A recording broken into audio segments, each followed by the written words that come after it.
Good evening, St. Martin's family. My name is Michelle McDonald, and it is my pleasure to read your bedtime story. Tonight's story is called Big Al. And I'll do a close-up of the pages so you can see. This is Big Al.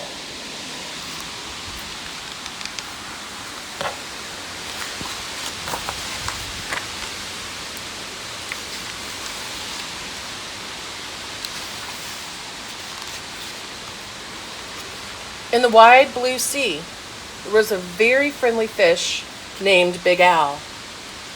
You could not find a nicer fish.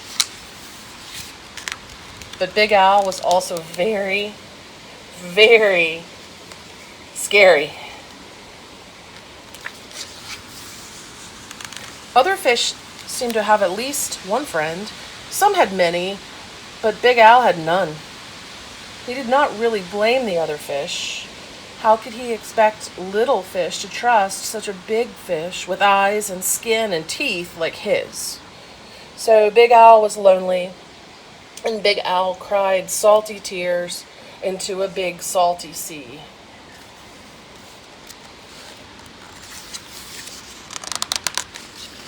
But Big Al really wanted friends, so he worked at it.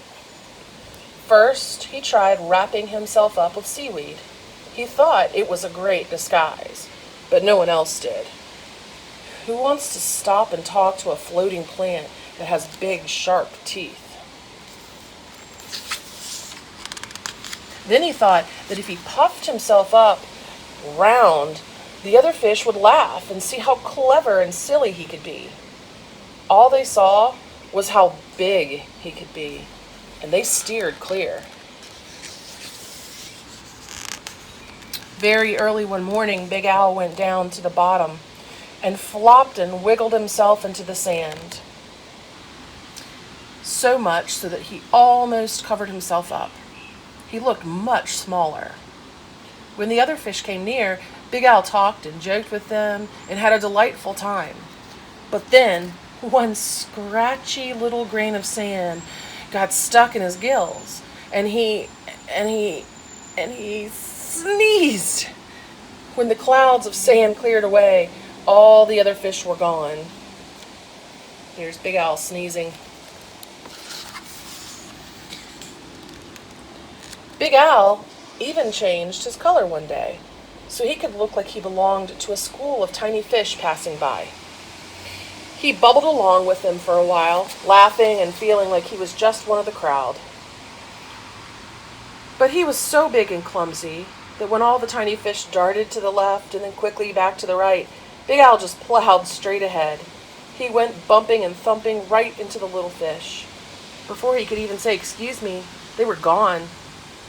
And he was alone again, sadder than ever. Just when Big Al was starting to be sure that he would never have a single friend, something happened. He was floating along sadly, watching some of the smaller fish, and he was wishing that they would come closer. As he watched, a net dropped silently from above, and in an instant, they were caught.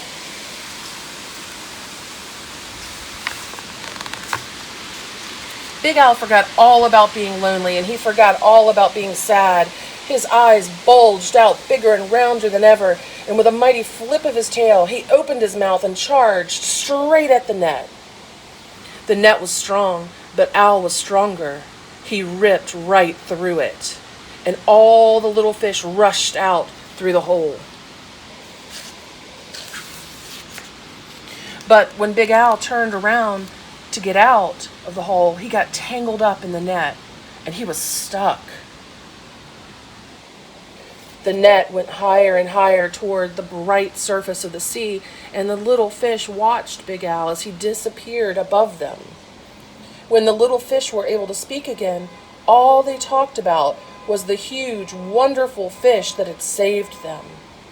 How great to be free, but what a shame that big fellow had been captured.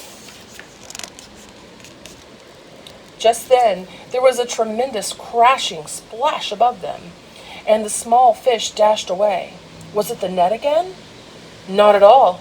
It was Big Al. Those fishermen took one look at him and they threw him right back into the ocean.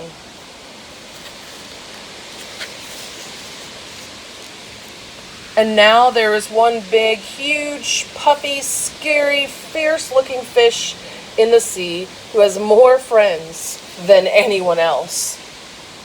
Big Al. The end. Hey guys, and before we go, if you don't mind, when I was reading the story Big Al, it made me think of a couple of things.